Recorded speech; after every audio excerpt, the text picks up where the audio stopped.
Welcome back to Angels and Seer Stones, a podcast devoted to Latter-day Saint folklore and lived religion. I'm Chris. And I'm Christine. Today we are discussing the practice of temple prayer circles held outside of the temple, an important part of LDS worship up until 1978. Latter-day Saints are a people of radical faith. We are a unique body of Bible-believing Christians. For us, the scriptural canon has been opened. The traditional sacraments have expanded. Our beliefs and practices are steeped in universalism, esotericism, and apocalypticism. The Latter-day Saint tradition is a religion in which angels visit everyday people, and sometimes men and women see the divine in stones. In this podcast, we examine the lived religion of Latter-day Saints, our beliefs, and our stories. We take seriously the whole gamut of Latter-day Saint experience.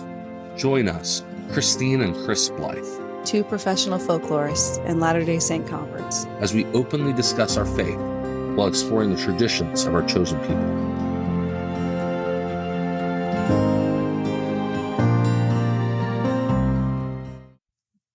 The prayer circle is a beautiful portion of Latter-day Saint temple worship. Reminiscent of Levitical priests burning incense and praying before the veil in the ancient tabernacle, we come together and pray for the well-being of church leaders, the success of missionaries, and most importantly, we pray for a blessing on those whose names have been added to the temple roll. I'm a convert to the Church of Jesus Christ of Latter-day Saints, joined 2 weeks before my 14th birthday. And I can remember the first year or two, the temple was a complete mystery to me. The first time I heard of prayer circles was in Elder Boyd K. Packer's book, The Holy Temple. In his preface, he writes about the weekly meetings of the Quorum of 12 and First Presidency in their council room. And this is in the Salt Lake Temple, right? In his words, he says, "Here the brethren wrestle with the weighty matters of the kingdom of God upon the earth, for its management is upon their shoulders. Here, dressed in the proper way for temple ordinance work, they approach the altar in the true order of prayer to seek divine guidance and inspiration as they consider these matters." As you can imagine, this idea of apostles dressed in a special way, praying in a special way around an altar was very exciting to me. Sometime later, I read Richard Holsoffel's Women in Nauvoo book, in which he quotes Bathsheba Smith's memory of being a part of prayer circles in the early 1840s. Once when speaking in one of our general fast meetings, Joseph Smith said that we did not know how to pray to have our prayers answered. But when I and my husband had our endowments in February 1844, Joseph Smith presiding, he taught us the true order of prayer. I met many times with Brother Joseph and others who had received their endowments in company with my husband in an upper room dedicated for that purpose and prayed with them repeatedly in those meetings. Isn't that cool? I think that's one of my favorite memories of the early Nauvoo endowment. There were two kinds of prayer circles in the 19th and 20th centuries. The first were prayer circles organized around an apostle. You might be invited to be part of John Taylor's prayer circle or Wilford Woodruff's prayer circle. And each of these prayer circles met at a different time in the week in the Salt Lake Temple. By the end of the 1920s, these had become a little controversial and the church cut down on them. And of course, the reason was that only a small group of very privileged saints could be part of an apostolic prayer circle. The vast majority were deprived of this opportunity. Plus, by the late 1920s, temple work was very available in the Salt Lake Temple. James Talmage made the point that early on, when the Salt Lake Temple was completed, endowments were only performed a few times in the week. But by the time the 1920s had rolled around, several endowments were performed each day of the week. The second type of prayer circles were held in prayer rooms in local chapels or tabernacles and were run by the bishop or stake president. It was in these meetings people prayed for their specific ward needs and consecrated oil for the blessing of the sick. So I'm going to share a little bit of a fun story, personal story. Back in May of 2010, I decided to surprise Chris for his 20th birthday and took him on a day trip to visit old ward buildings.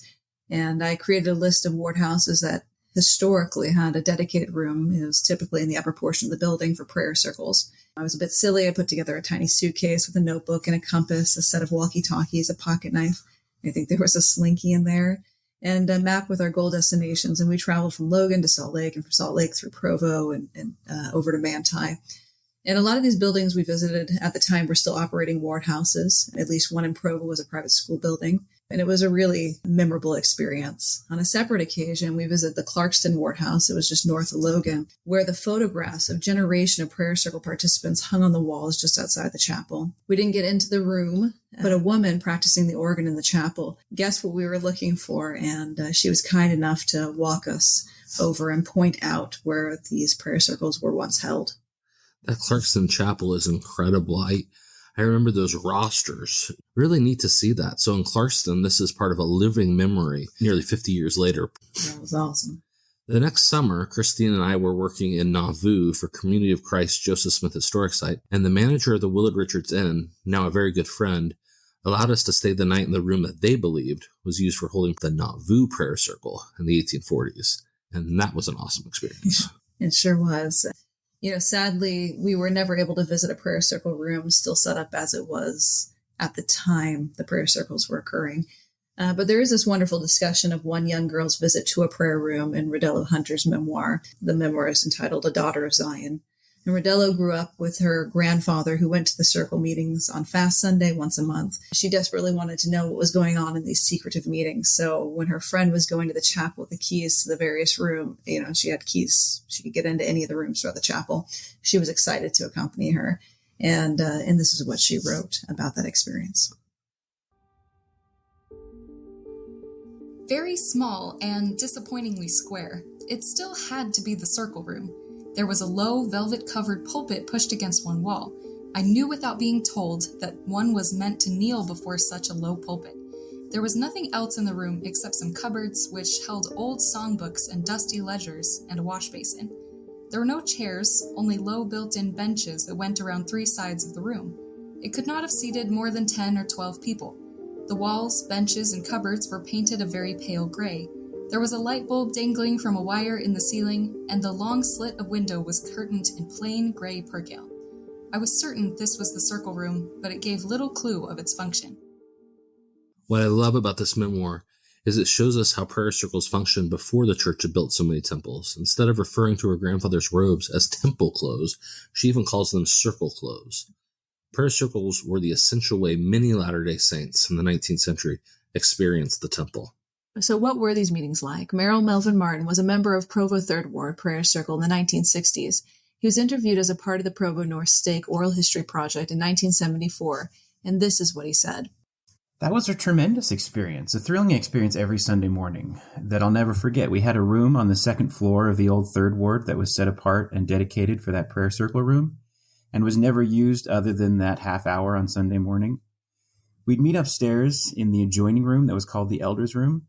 We'd meet there for 15 or 20 minutes and have an opening song and prayer, and one of us would bear our testimony. The bishop would preside and conduct the meeting, and then we'd go in the prayer room and close the door and, I believe, lock it. We had a locker inside that room. We'd take our temple clothes out and dress in our temple clothes, kneel in a circle, and have a word of prayer. As I said, it was a thrilling experience, one that greatly enhanced my testimony and strengthened my testimony. We used to leave our temple clothes at the chapel in the prayer room, and as we made our plans to go to the temple once or twice a month, our temple district was Salt Lake, we would have to anticipate this in advance. I suppose this was always an item on the agenda with the bishop. Now, brethren, are you going to the temple? Be sure and take your clothes home with you.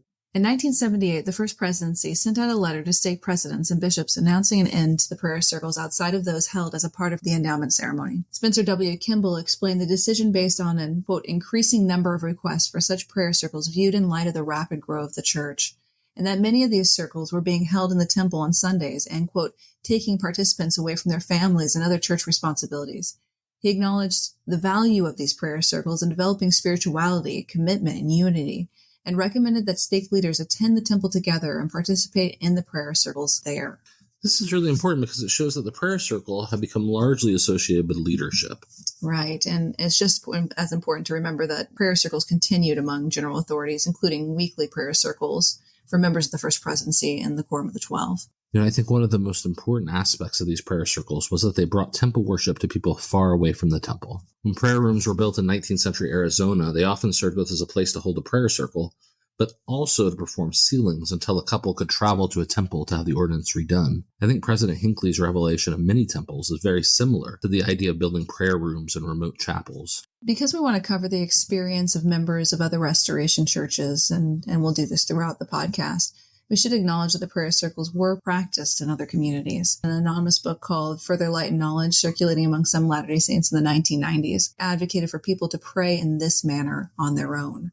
The True and Living Church of Jesus Christ of Saints of the Last Days actually started from men and women who were eventually excommunicated for meeting in their own prayer circles in the early 1990s.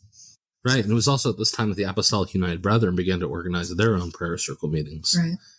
One of the questions I have, particularly as you're working on this episodes, are prayer circles folklore? These prayer circles were a major moment in the development of LDS ritual. They were an official part of the faith. So that doesn't sound like folklore.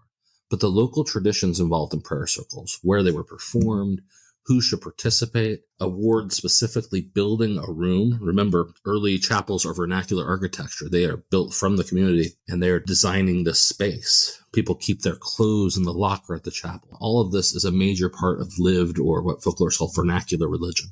Yeah, and if we wanted to explore the nature of LDS ritual more generally, and we'll do that throughout the podcast, I also wanted to say that, the undefined features of a ritual, like the prayer circle or other temple rituals, have no official interpretation. And this requires the individual to explore and seek personal revelation.